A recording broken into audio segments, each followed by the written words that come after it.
Doctor Babasaheb Ambedkar గారు Columbia యూనివర్సిటీకి వెళ్ళినప్పుడు బైబిల్ స్టడీస్ అటెండ్ అయ్యేవారు. రూతు పుస్తకానికి ఆయన వ్యాఖ్యానం రాశారు. He was a practising Christian. ఆయన ప్రాక్టీసింగ్ క్రిస్టియన్ అండి బాబు.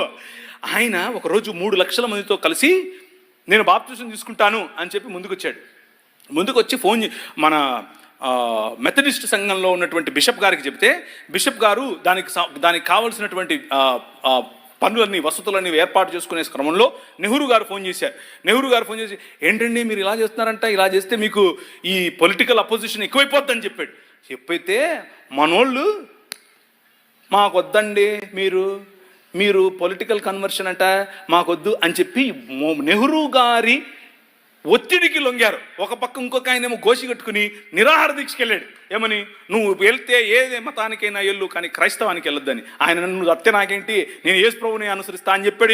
ఎవరు?